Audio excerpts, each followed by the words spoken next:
저는 결혼한 지 13년 정도 되었습니다. 결혼을 제가 할 때 주위 분들에게 결혼 소식을 알리면서 나 결혼해 라고 이야기를 할 때 보통 그 이야기를 들은 사람들이 뭐 이런저런 이야기를 이렇게 하겠지만 주로 많이 저에게 묻는 질문들이 있었습니다. 많은 분들한테 공통적으로 주로 이렇게 들었던 질문들이 뭐였냐면 이런 거였어요. 신혼여행 어디로 가? 그런 질문 많이 들어봤죠? 그죠? 신혼여행 어디로 가? 결혼한다고 하니까 이거를 진짜 많이 물어보더라고요. 그리고 이 질문을 하는 사람들은 거의 대부분 웃는 얼굴과 기대하는 표정으로 저에게 이것들을 물어봤습니다. 제가 몇 번 말씀을 드렸던 것처럼 저와 아내는 신혼여행을 제주도로 갔었습니다. 그런데 그분들에게 우리 신혼여행 제주도로가 대답을 하면 이 이야기를 들은 상대방의 표정들이 미묘하게 달라지는 걸, 변하는 걸 보곤 했어요. 신혼여행 어디로 가? 라고 했을 때 제주도로 가 이렇게 대답을 하면 마치 그 말을 들은 사람들의 표정이 이런 것 같았어요. 마치 아버지를 여인 친구에게 요즘 아버지 뭐 하셔? 물었더니 아버지 돌아가셨어. 이런 대답을 들었을 때 나오는 표정들 있잖아요. 약간 민망하고 괜히 물어봤다, 미안하다 이런 느낌의 표정들. 저는 그런 느낌이 들더라고요. 상대방의 표정들을 볼 때. 제주도는 사실 평소에도 자주 여러 번 다니던 곳들이 터이고 많은 분들에게 앞으로도 그냥 어렵지 않게 갈 수 있는 곳인데 왜 하필 신혼여행을 그런 아무 때나 갈 수 있는 그런 곳으로 가냐 하는 되게 의외다라고 하는 그런 표정들 이었던 것 같아요. 제가 결혼할 때에도 당시에 유행하던 신혼여행 장소는 발리나 하와이 같은 데였습니다.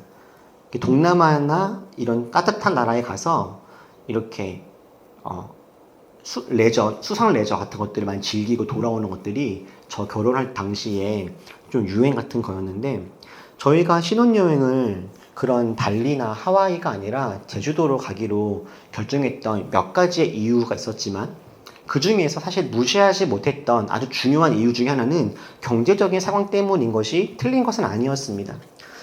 결혼할 때 제가 만 29살, 이제 막 신학대학원을 졸업한 저로서는 해외에 어디 멋진 곳으로 여행을 갈 만한 그런 경제적인 여유는 없었습니다.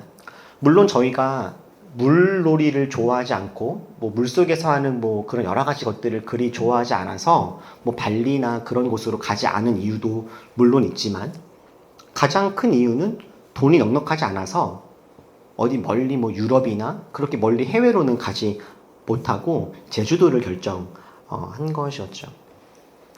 그러나 그때 물론 돈이 넉넉치 않아서 아주 멋진 휴양지로 신혼여행을 갈 수 없었지만 그럼에도 불구하고 제가 가지고 있었던 것이 몇 가지가 있었는데 그 중에 한 가지가 자신감이었고 또 한 가지는 고집이었습니다.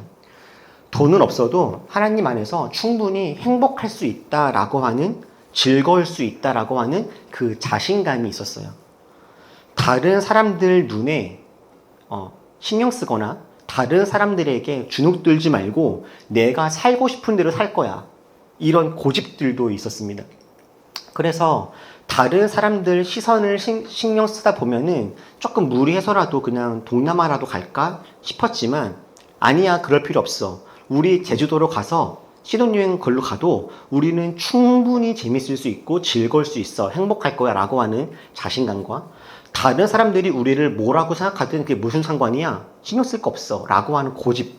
이런 것 때문에 신혼여행을 제주도로 가기를 고집을 했었죠. 신혼여행은 지금 생각해 봐도 참 즐겁고 좋았습니다. 당시 만 29살, 30이 다 된 나이였지만 저는 그때가 제주도를 처음 가본 때였어요. 비행기 타고 제주도를 그때 저는 신혼여행으로 처음 가봤고 호텔이라고 하는 곳도 저는 처음 가봤습니다. 그러면서 이런 마음을 품었죠. 역시 돈이 없어도 신혼여행을 제주도로 간다고 해도 역시 행복하구나. 역시 행복이라고 하는 것은 돈이 주는 것이 아니구나. 가난해도 잘 살 수 있지. 다시 한번 이런 믿음을 확인했습니다. 그런데 문제는 아이들을 낳고 아이들과 함께 여행을 다니면서 시작됐어요. 역시나 돈이 없고 특히 이제 부교육자로 지내면서 시간도 넉넉지 않았을 때에 가족들과 함께 여행을 가는 것이 그렇게 쉬운 일은 아니었는데 그래도 우리 아이들하고 좋은 시간을 보내고 싶은 거예요.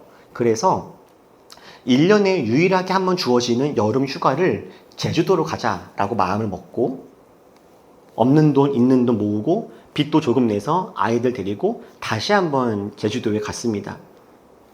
누구에게나 보란 듯이 그리고 많은 사람들에게 돈이 없고 이렇게 남들이 보기에 좀 이렇게 넉넉하지 않아도 이렇게 잘 살아갈 수가 있습니다. 이런 것들을 증명해내고 싶은 마음들이 있기도 했어요. 그런데 문제가 생깁니다. 아이들이 울거나 때를 쓸 때가 있는 거예요. 어렵사리 제주도까지 가가지고 차도 렌트하고 나름대로 괜찮은 식당도 가고 이렇게 해서 좋은 시간을 보내려고 많이 애를 쓰고 있는데 자꾸 애들이 차에서 울거나 어디 식당에 가면은 때를 쓰는 일들이 종종 있는 겁니다. 아내와 둘이만 신혼여행을 올 때랑은 정말 다른 시간이 돼버리는 거죠. 그러다 보니 아이들을 혼낼 때도 있고 아이들을 혼내다 보니 제 감정이 상하는 시간들도 있었어요. 지금 생각해보면 지극히 당연하고 또 지금 생각해보면 그런 과정들 자체가 되게 아름답고 즐거운 추억임에도 불구하고 그때는 이런저런 이유로 제 마음이나 우리 그 가정의 분위기가 조금 안 좋아진다라는 생각이 들면 제 마음이 초조해지는 겁니다. 이런 생각이 드는 거예요. 우리가 비록 돈은 없어도 행복해야 되는데 우리가 다른 거는 넉넉지 않아도 더 사랑하고 배려하고 은혜가 넘치는 가정이어야 되는데 이거 왜 이러지? 이런 생각이 드는 거죠.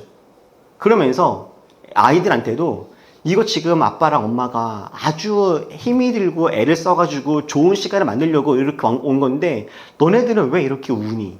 이런 마음과 원망들도 막 들기도 한 거예요.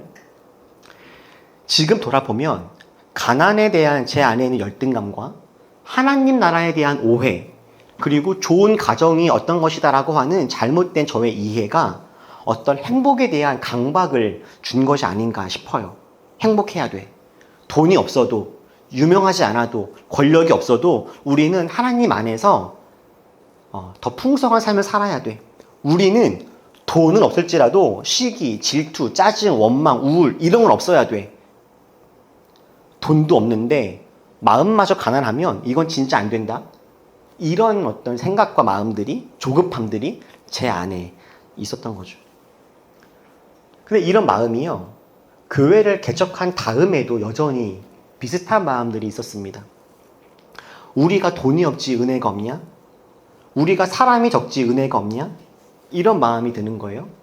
그래서 우리가 비록 남들이 보기에는 작고 열악하고 힘이 없는 그런 개척교회일 수 있어도 우리 안에 사랑은 넘쳐야지. 우리가 작지만 반짝반짝 해야지. 우리는 특별한 교회가 되어야지 라고 하는 어떤 욕심과 그런 행복에 대한 강박이 또 생겼다 싶어요.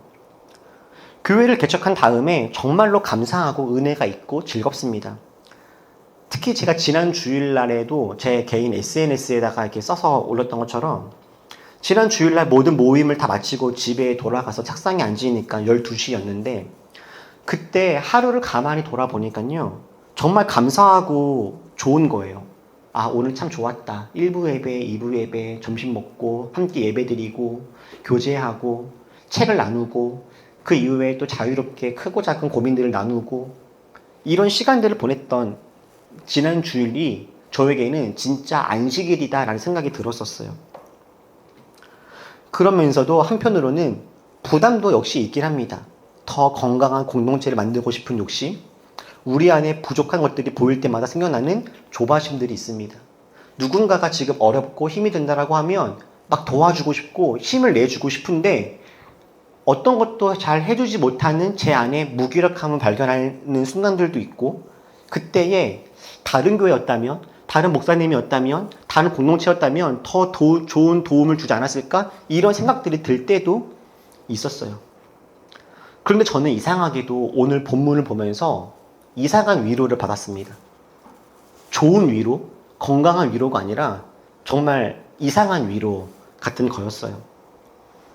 지난주에 말씀을 보았던 것처럼 여호수아 21장에 보면 성경은 이스라엘이 가나안 땅을 다 차지했다라고 합니다. 실제로 이스라엘은 여리고성과 아이성 전투 이후에 수십 번의 전투를 하는데 모두 다 승승장구하고 승리합니다. 성경을 보면 아이성 전투 이후에 나오는 수십 번의 전투 중에서 이스라엘이 패배했다라고 나오는 기록은 한 번도 없습니다.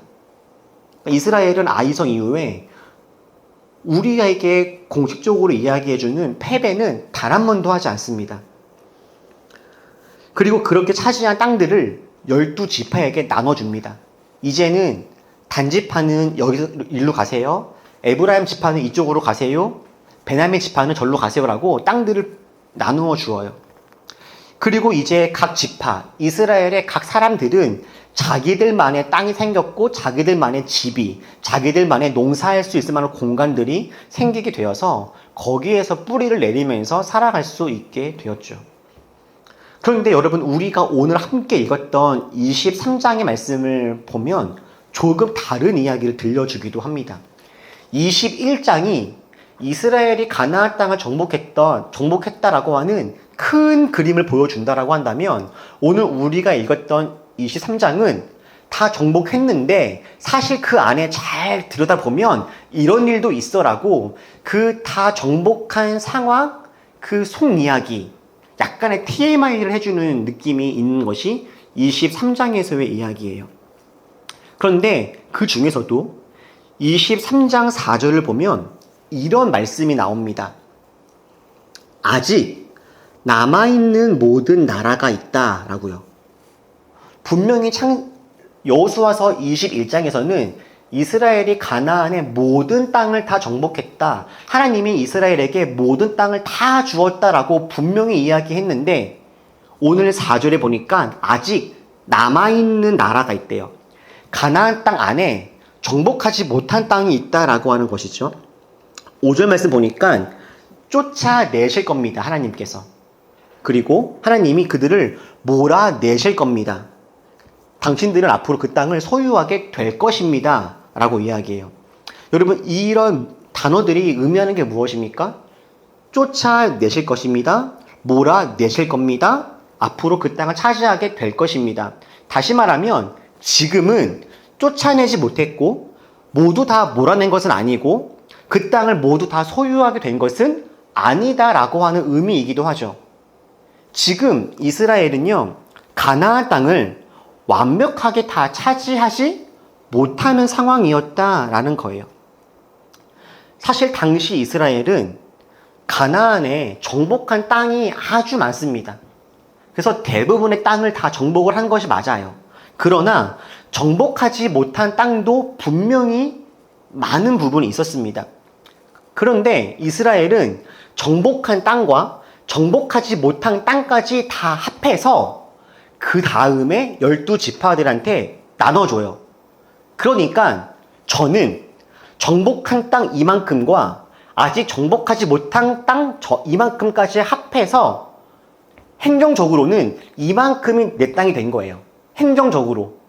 그러나 행정적으로는 이만큼 내 땅이다라고 하는 것을 인정받았으나 실제로 그 땅에 가보면 제가 차지할 수 있는 땅이 일부 있으나 또 일부분의 땅들은 아직 제가 차지할 수 없고 거기에 있는 사람들을 쫓아내거나 아니면 하나님 말씀을 전해서 그들도 하나님을 믿고 따라 함께 살아가게 하거나 이렇게 해야 되는 상황이 벌어지는 것이죠. 이스라엘은 대부분의 땅을 정복하고 아직 정복하지 못한 땅까지 분배를 받은 이후에 다시금 정복하지 못한 땅들을 각 지파별로 전쟁을 하고 정복하는 과정들을 그 이후에 또 갖게 되는 것이죠. 결론적으로 지금 이스라엘은요, 여호수아가 나이 많아 늙어서 이제는 사역을 내려놓게 되어지는 바로 그 순간. 그 순간에 여호수아가 이끌고 있는 이스라엘은 가나안 땅을 완벽하게 차지하지 못했다라는 것이죠. 다시 말하면 이스라엘에게는 여전히 차지해야 되는 땅, 여전히 완벽하게 누리고 있지 못하는 그런 영역들과 모습들이 있다라는 거예요. 그런데 저는 이상하게도 그것이 저에게 너무 큰 위로가 되는 거죠. 그게 왜 위로가 되었냐면, 완벽하지 않구나 라는 거예요. 하나님의 나라라고 하는 것, 그리스도인들의 공동체의 모습이라고 하는 게 완벽하지 않아도 되는 거였구나 라는 거예요. 원래 이렇게 다 부족함이 있는 거였구나. 하나님은 우리에게 완벽한 것을 요구하시는 것이 아니라 완벽하지 못했다라고 해서 책망하시거나 실망하시는 것이 아니라 오히려 괜찮다고, 너가 지금 충분히 다 땅을 잘 차지했다라고, 그리고 나머지 못한 부분들은, 한계와 약함들은 앞으로 조금씩 정복해 나가자고 하나님은 오히려 우리들을 응원하시는구나. 이것을 저는 말씀을 보면서 깨닫게 된 거예요. 여러분, 하나님을 믿고 하나님의 자녀가 된 사람들을 성경은 성도라고 합니다. 성도, 어떤 의미입니까? 거룩한 사람들의 모임이라고 하는 겁니다. 그런데 여러분, 우리가 정말 거룩합니까? 우리는 물론 하나님을 믿고 주님의 자녀가 되었으나 정말 우리가 성도라고 하는 그 이름에 걸맞는 사람들인가요? 제가 전에 있던 교회에서는 교인들을 성도라고 부르지 않았습니다. 거기 교회는 교인들을 성도라고 부르지 않고 교우라고 불러요. 서로를 교우라고. 왜 성도라고 부르지 않고 교우라고 부릅니까? 라고 제가 물었더니 성도라고 불리울 만한 자격이 우리한테 없는 거 아닐까? 그런 고민들을 했던 거예요. 거룩한 사람이라고 하는 호칭이 부담되고 우리는 아직 이렇게 불릴 만하지 않다라고 하는 어떤 겸손? 그런 것 때문에 성도라고 하는 호칭보다는 교우라고 하는 호칭을 선호하는 교회에 제가 다니기도 했었어요. 근데 맞습니다, 여러분. 우리는 분명 하나님을 믿고 하나님의 자녀가 되었으나 우리 안에는 하나님의 자녀답지 않은 모습들, 부끄럽고 죄악된 모습들이 남아 있습니다. 교회는 거룩한 사람들, 성도들의 모임이지만 놀랍게도 교회 안에는 크고 작은 문제들이 있습니다. 대표적으로 고린도 교회가 그랬죠. 바울은 고린도 교회에 있는 사람들을 분명 이렇게 부릅니다. 성도라고요. 그래서 바울은 고린도 교회 사람들에게 당신들은 성도입니다. 당신들은 하나님의 자녀들입니다. 당신들의 모임은 하나님을 믿는 거룩한 사람들의 모임입니다. 라고 바울은 고린도 교회에 있는 사람들을 성도라 부르고 교회라 부르면서 그들이 하나님의 자녀임을 인정해주고 그렇게 격려합니다. 그런데 이렇게 바울에게 성도라고 호칭을 들었던 이 고린도 교회 사람들의 모습이 어땠는지 아십니까? 고린도 전서와 후서 말씀을 쭉 읽어보면 기가 찹니다. 고린도 교회 안에는요, 음란과 음행이 있었습니다. 특히 자기의 아버지의 아내, 그러니까 의붓 어머니와 몸을 섞는 사람들이 있었습니다. 고린도 교회 안에는요, 나는 구원을 이미 받았으니까 나는 자유롭다. 나는 구원을 받았으니까 이제는 죄를 지어도 상관이 없다라고 하면서 우상의 재물에 탐을 내는 사람들이 있었어요. 나는 하나님으로부터 은사를 받았어. 나는 주님으로부터 직통계시를 받는 사람이야 라고 하면서 방언으로 알 수 없는 말을 해대는 사람들도 있었습니다. 성도들끼리 싸움에 붙어서 세상 법정에서 싸움을 하는 사람들도 있었어요. 무엇보다 고린도 교회의 심각한 문제는 뭐였냐면 교회 안에 파가 있는 겁니다. 바울파, 아볼로파, 베드로파, 그리스도파, 이렇게 사람들끼리 편을 먹고 싸움을 하기 시작했습니다. 그러면서 너보다 나의 믿음이 더 좋다, 이렇게 다툼을 벌였어요. 이런 모습들이 그리스도 예수 안에서 거룩하여지고 성도라고 부르심을 받은 사람들의 모습이었습니다. 분명 하나님을 믿고 하나님을 믿는 그 믿음 안에서 새로운 공동체를 만들었는데 그렇게 모인 사람들 안에 속상하고 답답하고 추악하고 더러운 이런 모습들이 나타나고 있는 거예요. 여러분, 우리가 살아가는 이 세상에는 완벽한 사람, 완벽한 공동체, 완벽한 가정, 완벽한 교회와 완벽한 나라, 이런 것은 존재하지가 않습니다. 모두가 다 허물이 있고 모두에게 한계와 실수가 있습니다. 이것이 하나님의 사람들 그리고 교회의 모습들이에요. 사실 어떨 때에는요, 하나님을 모르는 사람들보다 교회 다니는 사람들이 너무 심하다 싶을 만큼 더 나쁜 모습들을 보이기도 하고, 세상의 문화와는 거의 구별되지 않아 보일 때도 있어요. 저럴 거면 뭐하러 교회 다니나? 이게 세상과 도대체 무슨 차이가 있나? 이런 생각이 들 때도 합니다. 그런데 안타깝게도 이게 교회의 모습이며 현실이에요. 그러나 그렇다고 해서 이것이 교회의 모습이며 현실이라고 해서 우리가 완벽하지 않고 흠이 있고 부족함이 있다라고 해서 그래서 괜찮다 그렇게 이야기하는 것은 물론 아닙니다. 고린도 교회에도 문제가 있었으니 우리 교회 안에도 이런저런 문제들이 있어도 어쩔 수 없어 이렇게 이야기하는 것이 아닙니다. 다윗도 성적인 범죄를 저질렀으니 저 목사가 성적인 범죄를 저질러도 주님은 용서하실 거야 이렇게 이야기하는 것이 결코 아닙니다. 집안에 싸움이 있고 다툼이 있어도 그리스도인과 교회가 세상과 다른 모습이 없어도 그냥 그러려니 해. 어차피 교회는 완벽하지 않아. 이런 이야기를 하자는 것은 결코 아니에요. 교회와 그리스도인들 사이에는 비록 세상과 비슷한 실수와 죄악의 모습이 있을 수 있습니다. 그러나 교회는 세상과는 분명히 다른 구별된 모습이 한 가지 있어야 합니다.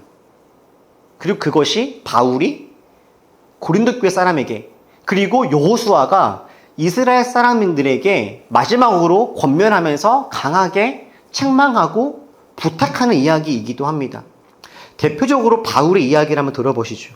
바울은 그렇게 크고 작은 문제가 있는 고린도 교회 사람들에게 이렇게 이야기합니다. 우리 1장 18절 다 같이 함께 읽어볼까요? 자, 시작.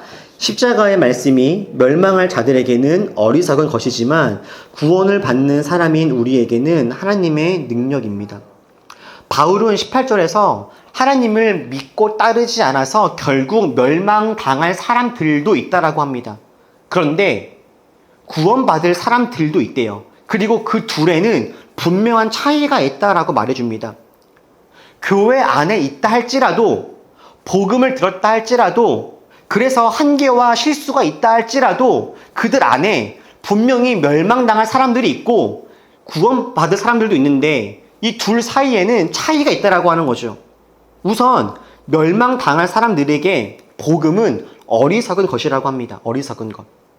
여기에서 어리석은 것이라고 하는 것은요, 소가 꼼짝하지 않고 움직이지 않는 것처럼 고집 부린다라고 할 때 이 어리석다라고 하는 말을 씁니다. 빨리 가야 돼요. 빨리 가야 되는데 가지 않고 가만히 서 있는 소의 모습을 보면서 이 헬라어의 어리석다라고 하는 단어를 사용하는 거죠. 십자가의 복음을 듣고도 주님 말씀을 듣고도 여전히 자기의 고집을 부리면서 꿈쩍도 하지 않고 말씀을 듣기 전과 후에 조금도 변화가 되려고 하지 않는 사람들, 자기의 욕심과 만족을 위해서는 아무것도 희생하지 않고 주님을 사랑하지도 않고 생각하지도 않는 사람들, 이 사람들은 멸망당할 사람들이라는 거예요. 교회 내에 있다 할지라도 말이죠. 반대로 구원받는 사람들은 어떻게 합니까? 구원받는 사람들에게는 십자가의 말씀이 하나님의 능력이라고 합니다. 여기에서 능력이라고 하는 이 단어는요, 두나미스라고 하는 헬라어인데, 이 두나미스와 비슷한 영어 단어가 하나 있어요. 두나미스에서 파생된 단어, 영어 단어. 다이나마이트입니다. 다이나마이트. 그 두나미스는 어떤 뜻일 것 같으세요, 여러분? 원래 두나미스라고 하는 뜻은. 두나미스는 깨트리고 부순다라고 하는 것입니다. 깨트리고 부순다, 변화시킨다. 하나님의 능력이란 우리들을 깨트리고 부수어서 변화시킨다라고 하는 뜻이에요.